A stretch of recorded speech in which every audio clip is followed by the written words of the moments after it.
Hello, welcome to Living Well Naturally. I'm Dr. Anna Saylor, a minivan driving mom, a wife, a daughter, a sister, a friend, an animal lover, green thumb chiropractor, and owner of Van Everett Family Chiropractic Center located in Royal Oak, Michigan. My mission here today is to share and explore the ins and outs of health and nutrition to help you be the best possible you. My patients, men, women, children, from 3 hours old to 103 years young, all have one thing in common. They want to feel better. Just as I do for my patients in my office, my goal on this show is to provide you with the information, insight, experience, and motivation that will allow you to feel better and put you on the path to living well naturally. On today's show, we're going to broach a subject I think we've all dealt with in some way, shape, or form. It's one of the few topics that can bring my patients to tears of frustration or joy, depending on where they're at in their journey. Today's topic is weight loss. Though I sit here today feeling well and comfortable within my own skin and clothes, this has not always been the case for me. Over the years, I have struggled to find and maintain a healthy weight for me. As an adult, my weight has fluctuated over 70 pounds, not 10, 20, or even 30, but 70 pounds. During my fit years, those during college, chiropractic school, approaching my wedding, and today, I feel good. I have a fitness routine that works for me, a nutrition plan that fuels me and keeps food intake in check, and I'm full of energy, ready to take on life. But these times have been equally offset by what I call my heavy years. Those years when the stress of owning a business, my love of food, wine, and chocolate, and 2 pregnancies showed up in pounds, 70 to be exact. Today, those times I have struggled both physically and emotionally. I did not feel good, I was tired, my confidence was shaken, and I was frustrated. One thing I've learned throughout my weight struggle is that there's no magic pill. It always boils down to finding the fitness and nutrition plan that works for you, your body, and your lifestyle. As a busy mom, wife, daughter, friend, and doctor in my early 40s, I've had to find a fitness routine and nutrition plan that I could sustain on a regular basis. What I did in my 20s and 30s does not work for me today. So many of my patients have struggled with weight. Fortunately, many have succeeded in finding their healthy weight and are reaping all the benefits that feeling better brings. While my patients have employed a variety of approaches to finding their healthy weight, a change to fitness and nutrition is always part of the equation. Today on Living Well Naturally, we will explore the topic of losing weight naturally. It is our hope that the information, insight, experience, and motivation shared here today will allow you to feel better and put you on the path to living well naturally. We went to a local gym and asked a few people about their struggles with weight loss. Here is what they had to say. Most of us are afraid to step on a scale. One slip and it's too easy to give up on your entire routine. I love to pick out an ice cream. No, my favorite junk food, definitely French fries. I have an addiction to gummy bears. I like to pig out on veggie sticks. My favorite junk food today is strawberry milk. Hershey's Kisses are my guilty pleasures. Nachos are my guilty pleasures. And I do indulge, but I make sure I compensate for the excess calories by dropping my calories the following day and or exercising a little bit more.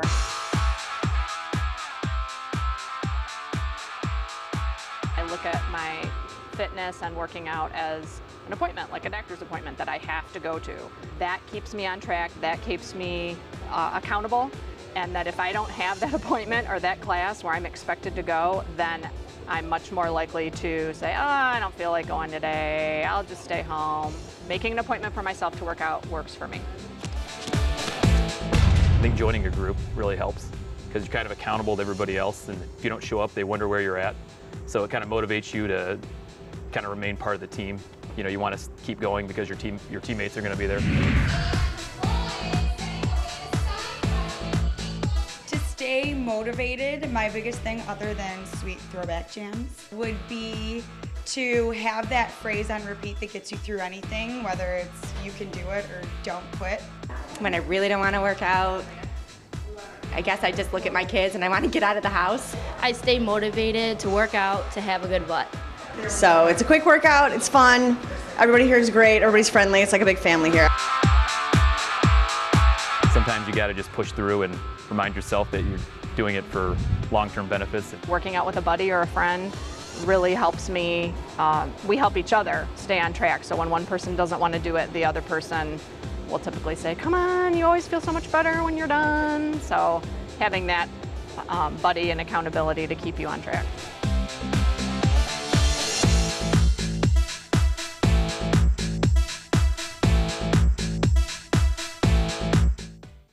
So let me introduce today's guest. Dr. Marissa Heisel is here with us. She's an amazing KST chiropractor as well as an expert in the use of essential oils. She owns and operates both Transformational Essentials and Spines and Minds, located in Hanover, Ontario. Dr. Heisel will help explain the mind-body connection as it relates to finding and maintaining a healthy weight, as well as how different oils can boost your metabolism and help with weight loss. Welcome, Dr. Heisel. Thank you. Christopher Allen, also known as ICE, is a personal trainer and the owner of Renegade Extreme Fitness, located at Jab's Gym in Birmingham, Michigan. He is also my personal trainer. He'll be sharing his views on exercise, motivation, and why exercise is so important to our bodies and mind. Welcome, ICE. Thank you. Welcome. And finally, we are pleased to welcome Kathy McDonald, a local mom and owner of Kathy McDonald Fitness. She did so well in transforming her body, health, and life that she won $100,000. She is now a Beachbody coach and helps others on their journey to better health. Welcome, everyone. Thank you. Thank you. So let's start talking about a little bit more about weight loss and how we can start people on their journey. So Kathy, why don't you start and tell us a little bit about your journey? My journey was a long time in the making. I ended up gaining about 136, 140 pounds over 20 years, and got to a point when I was 40 that I was afraid I wasn't going to live. I wasn't setting examples for my children. I wanted to be around for them and set the right example. I wasn't able to be active with them. I couldn't even teach them how to ride a bike. I couldn't run. Got kicked off a roller coaster because I couldn't fit. Couldn't get on an airplane to visit my family, and just got to that point where I wanted it so bad, threw all the excuses out and searched for a program that was going to work for me, since nothing was working for me personally. Found some information online through a coach through Beachbody, and found P90X and just started hitting it every day for 12 months. And you did it on your own? I did it on my own at home. Awesome. And I had some coaching, and I had a group of people online that helped motivate me and keep me going on the days when I didn't want to.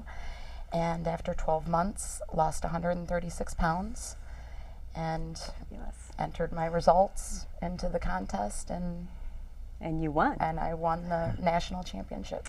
Awesome. Congratulations. Thank you. So we know as a mom, you can do it, right? Absolutely. Yeah. Okay. Awesome. Ice, tell me a little bit about your journey. Well, I've always worked out. I've always led a pretty healthy lifestyle, but I'm not perfect. No trainer's perfect. No one's perfect. I like pizza and just like the next person. But at some point in time in life, you have to understand, as we begin to get older, or as we season, as I like to say, we do not do the same things. Our body does not work the same as it did when we were 20 years old, nor will it function as we functioned at 20 years old. And that's okay. But once again, like it was said earlier, we have to be comfortable in our own skin. We have to know what health is, what it is to be healthy, what it is to want to be with your kids, do things with your kids, enjoy life, a healthy lifestyle, opposed to adhering to the images that society says that we should be or how we should look.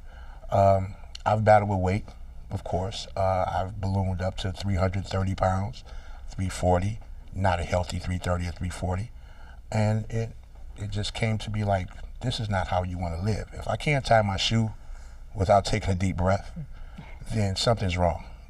Exactly. And that led me to like say, hey, let's get it together. Let's live. Let's have fun. Let's enjoy life. Let's live. Okay. Dr. Heisel, what about you?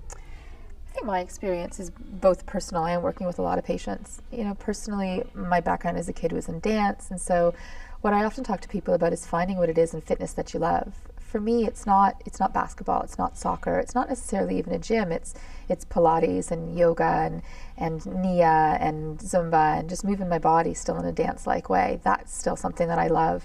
And I talk a lot with people about finding what it is that lights them up. You know, what is it that you can do that's going to keep you moving on a daily basis? And it doesn't have to be, you know, crazy hard work. It's just getting out there and moving. And as you and I both know with kids, that's really something that we have to find a way to love what it is that we're doing and to put ourselves back in the picture. Wonderful. And keeping very active and doing what we need to do to keep us healthy. So one of the big things that I know all of us have dealt with is pain, and like things, people have excuses.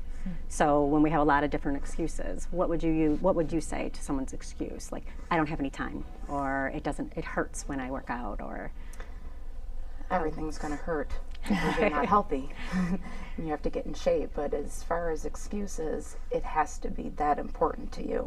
Once it becomes that important to you and you want it that bad, you will realize they are excuses. We have time. If you're watching a TV show for a half hour, what's more important, that half-hour TV show or getting in a half-hour workout? Or watching it on the treadmill while you're working out. There's ways. Yes, there's always ways. Okay. What about you, Ice? 20 minutes a day. Okay. 20 minutes a day, 15 minutes a day, doing something to help motivate yourself as well as others around you. I always say, if you can't find 20 minutes for yourself a day, then you're too busy. As a mom, like, trying to find 20 minutes seems like, oh my gosh, I don't even have 20 minutes, but we know we can find it, right? Okay. We can find it, and we absolutely have to. You know, when I was mid-30s, I had a massive disc herniation. And for me, I was committed to being healthier in my 40s than I was in my 30s. Wonderful. Okay, so we need to take a quick break, so we'll be right back after this message.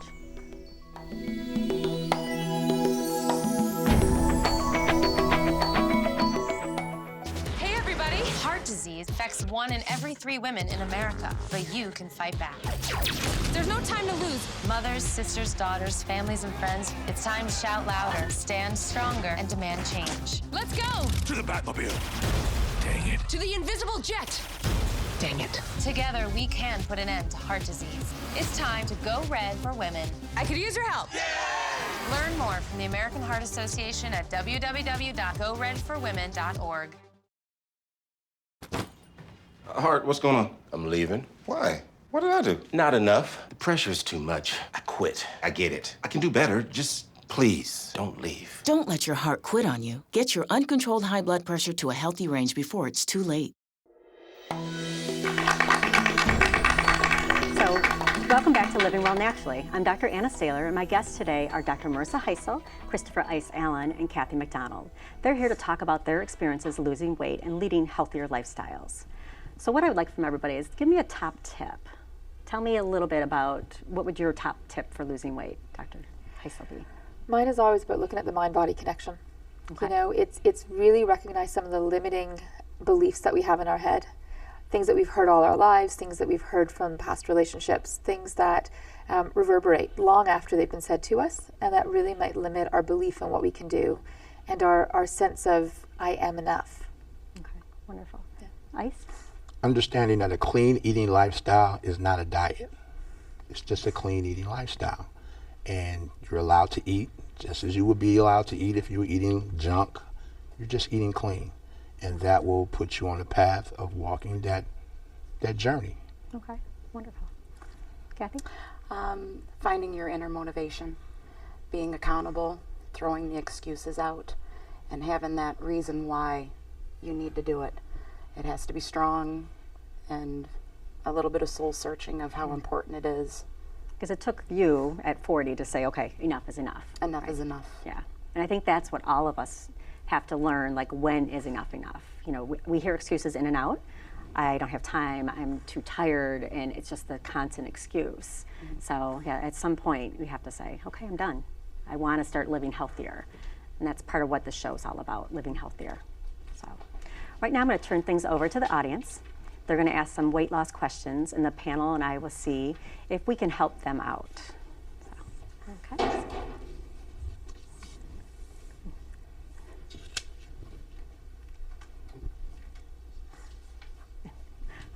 Okay. Question from the audience? What is your advice for dealing with weight versus health, especially with young girls? Okay, wonderful question. So you want to take that first, Dr. Heisel? It's a loaded question. It's one that could take hours of us sitting here together. I think it really starts in the home. It starts with the representation of young girls that they're seeing, you know, their belief of what is normal, their belief of what's acceptable for body image. It's the objectification of girls all the time. That leads to a belief sometimes as early as 6 years old that they need to be thinner, that they need to look different, and it leads to some really unhealthy habits. And so recognizing that health comes from the inside. It's a sense of internal self-worth. It has nothing to do with the weight on the scale and everything to do with feeling like they shine. From within. From within. Yes. What about you, Ice? Just as Dr. Hessel said, it's very important that you become comfortable with self. And once you become comfortable with self, health is being able to have the fun that you want to have in life. It's not so much garnered towards what you look like. As we discussed earlier, if you live a healthy lifestyle, the body will follow. If that's what you want the body to do, the body will follow. It's just what the effort you're going to put in to say, hey, I want to have fun. I want to live a little bit longer. I want to add years to the enjoyment with my kids, grandkids, husband, wife, whatever the case may be. Wonderful. What about you, Kathy? It's emotional more than physical, and it's getting that self-confidence in yourself. And for young girls, even though they're perfect, their body image, looking in the mirror, if it's not fixed internally as well at the same time emotionally, you know, believing in yourself. I agree that, you know, the image has to be instilled immediately that you are good enough. If you want to improve yourself, that's great to be healthy physically, but it's internal. I have 2 little girls, and our saying in our house, because they see us working out, is we're working out to be healthy and strong. You know, and they will never hear me say the word diet or weight loss or I feel fat today. That's just not in our vocab. And you know, the truth was when my daughter was 2 and she picked up weights and she's like, I'm so healthy and strong. And I was like, oh, she's getting the message. Right. She's getting the right message from me because it starts at home and what we're saying. So wonderful. Thank you. So we have another question. What is your best advice in keeping motivated every day on exercise and health and fitness? Okay. You want to start, Kathy? It comes from, again, not making excuses and finding that inner reason why. For me, what I did is I literally made a list of all the reasons why I had to do this. It wasn't just, I want to look good in a bikini this summer. I wanted to live. I wanted my children to have a mother. I wanted to be a grandmother. I wanted them to then have the examples for when they become parents and can do this with their children and never have to suffer like I did. So every time I felt like giving up, I literally went to that piece of paper that showed me the reasons why and looked at the reasons not to do it, because it which wasn't was easy. very, very limited. Yeah. And it got here. Okay. It got here. Wonderful. What about you, Ice? Have to piggyback off Kathy. It's so important for you to set your standards or your goals and your whys, your why tools. Why do I want to get healthy? Why do I not want to be healthy? What ways? What ways the most? Do I really actually want to just live with my children and grandkids and enjoy my wife? Or do I want to take a chance on being in the hospital, diabetic, heart problems, which... We know most diseases are actually preventable with health and nutrition. Exactly. Exactly. Okay. Dr. Heisel? I think I need to go back. I'm going to piggyback off the other two, but I think I need to go back as well to those subconscious, self-limiting beliefs that we have. And they come from our families, and they come from our culture, and they come from so many different places. And sometimes those are hard to get around, even if you have the motivation and the why. And so looking for the help that you need, if you need it. You know, whether it's talking to somebody, whether it's going in to get assistance from someone in some way, we have to be able to actually work through some of those limiting beliefs in order to find that motivation sometimes that we need. Because we all have those little voices, or we've been told things all our lives, and we have to get past those. Sometimes they're not little, and sometimes they're not quiet. You know, they might start out that way, and sometimes they start shrieking. And sometimes that can be the motivation. You know, when it feels like the universe is throwing bricks at your head, sometimes that's the motivation you need. But sometimes those voices become very, very dissettling for people. And they need to find a way to work through those. Wonderful. Okay, our next question. What is the best first step to get back on the wagon once you fall off? Okay, how about we start with you, Ice? The best step is to get back up. Yeah. Don't beat yourself. Don't beat yourself. I've got clients who have a tendency to say, well, I ate a donut, might as well have another one. I blew everything. That's not the case. Once again, I say we're not perfect. I'm a trainer. I'm not perfect. And indulgence is indulgence, but just because you indulge doesn't mean that it's over. It's not over. A slice of pizza doesn't dictate that, hey, I'm going to gain 20 pounds in the next six seconds. It's just, okay, just going to motivate me to get back up and work a little bit harder. I enjoyed that. It was fun. It was good. Now my workout is going to be just as better. Okay, wonderful. Kathy? I think if somebody has fallen off the wagon, to do that, you've already had some success. So going in reverse and remembering that feeling that you had, again, kind of going back to your reason why, but remembering, oh my gosh, when I lost that first 10, 20 pounds, I was on top of the world and I had confidence. I want to get back there because I obviously am not feeling that again. I know I can do it. Reach out for support from people to help get you going, but just remember that good feeling and where that's going to lead you if you continue. And what about you, Dr. Heisler? I think looking for connection with others. You know, that's really what it all comes down to, whether that's having a coach or just having somebody who supports you and what you're doing, reaching out to somebody else. Sometimes if you just don't feel like you've got the motivation to pick yourself back up again, having somebody else there in your corner cheering you on and supporting you can mean all the world of difference.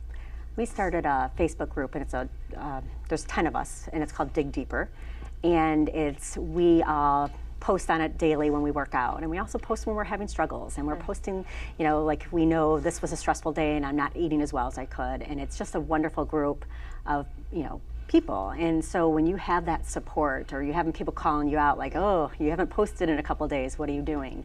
I found that for me has been awesome, just having that little bit of extra, you know, like support and base is really good. Or hiring a trainer, or talking to a coach, or someone that can give you that support. But it also starts at the home too. If you're not getting the support at home, it's kind of hard to do it on your own. So, okay. So another couple things that I would talk about is, let's discuss a little bit more about nutrition. Let's go into a little more nutrition-wise. So I know you're an expert in essential oils, and there are oils that can help boost your metabolism. So Sure. could you give me a little bit information about that? Sure. A couple of things that I would probably look at. Peppermint and grapefruit, a drop of one or the other, a drop or two in water, can be really helpful for curbing appetite, cravings, and those kinds of things. You want to make sure if you're using anything like a botanical essential oil internally that you're really looking at purity and potency. Okay. But ginger, it's fantastic for helping to release fat from adipose tissue, from cells in the body. And cinnamon's an incredible oil for boosting metabolism, for controlling insulin levels, for balancing blood sugar. It can be really spicy, and so putting it in a capsule if you need to. But all of those are fantastic essential oils that we can be using in addition to anything else that we're using, just to help with boosting metabolism and spot checks. Nice. Okay. Ice? Nutrition is so important, so very, very important. Really, it leads to maybe 80% of your health factor. Eating correctly, getting the necessary energy that you need. And once again, we go back to eating clean. Processed foods, sugars, we know, you're seasoned. Yep. There are no longer any good. Our bodies just don't process them like they used to. When we were kids, it's like a brand new car. It's just like a brand new car. A brand new car rides smoothly. Everything goes right. You get your tune-ups regularly. As soon as it begins to age, more things begin to happen. You know, the oil doesn't go through it like it used to if it's sludged up, and it's just so important that we understand as adults, responsible adults, that it's time to make some better choices with our eating. And we know, we read every day, processed foods are no good, sugars are no good, all these names that we can't pronounce that are in the foods, they are no good. So if you can't pronounce it, why put it in your body? Exactly. Kathy? I coach my members that when you're losing weight and getting healthy, it's 80% nutrition, 20% exercise. And the myth, the main thing that I recognize with people, the myth of calorie restriction is dangerous. And that especially if you're exercising, for your metabolism to work properly, to actually be able to fuel your workouts, you've got to feed your body. Learning how to do it properly, lean proteins, vegetables, healthy fats. A lot of people want to cut out fats. You need healthy fats in your diet, and get educated in that and just learn to eat good, healthy calories very, very frequently. And we all know that eating well is a choice too. Like, I choose not to drink pop. and I choose not to let my children eat French fries. And some people might be like, how can your kids not eat French fries? And it's my choice. Like, what I bring into the house is my choice too, because they're young. I have a 3-year-old and a 7-year-old. So as a mom and a parent, you can choose what you put in your own mouth, but also what you put in your children's mouths. And I know we've talked about it with the diet of a lot of kids today, and we're seeing it more and more. So, I mean, it's not that great. The other thing that we talk, Dr. Mercer and I are chiropractors, and we believe that the nervous system, when it's functioning even better, actually you can lose weight. So when we know when everything's working like it should, it's amazing. The body works amazingly. It does. It does. And we need to look to the health of the gut as well. We really need to look at that connection between the immune system and neurological tissue and the gut, the health of the gut. And so if we've got kids who are, eating highly processed foods, tons of sugar, lots of chemicals, who have been on a lot of antibiotic therapy that strips their gut of all the good bacteria, we really need to look at those issues because they're not functioning well. They're going to get sick more often. They're going to be starting to have issues in terms of attention, in terms of focus. We really need to address things from that perspective as well, and going in and talking with your chiropractor or a holistic nutritionist, somebody who's trained to look at those things, as well as getting adjusted regularly just to make sure that your body's just functioning properly, can make a world of difference in addition to everything else that you're doing with nutrition and exercise. Wonderful. Okay. Okay, I'd like to thank my panel for being here today. It's wonderful. Thank you. Thank you. Anything that you would like to say as closing, as a tip, Kathy? Getting back to being a little redundant, find out your reason why you want it. Get in touch with your soul and have a reason, write it down and cling to it and realize it's possible. Okay, Ice? 25 jumping jacks, 50 squats, 10 push-ups every day. That's the beginning. We just need to start. Doesn't have to be anything strenuous. We just need to start. And I don't care if it takes you 20 minutes to do it, just get it done. Just get it done. Okay. Dr. Heisel? Put yourself back in the picture. Believe that you are more important than getting another 20 minutes of work in. Believe that you're more important than watching the last 20 minutes of a show. If you don't take care of yourself and your health, if you're not there for your family at all, then it doesn't matter how much work you ended up doing in your life, because everyone else loses out if you don't take care of yourself first. That's good. My analogy always is, if the car you were driving today was the last car you would be able to drive for the rest of your life, would you take better care of it? Well, of course. You would make sure it was washed, and you would clean it, and you would give it better gas, and you would change the oil on a regular basis. Take care of the body that you have right now, because it's the last one you're going to get. I'd like to thank my guests for joining me today. I hope that we have been able to inspire you to begin your weight loss journey, or have encouraged you to continue with new ideas and suggestions. My goal in this show is to provide you with the information, insight, experience, and motivation that will allow you to feel better and put you on the path to living well naturally. I'm Dr. Anna Saylor. Thank you for watching.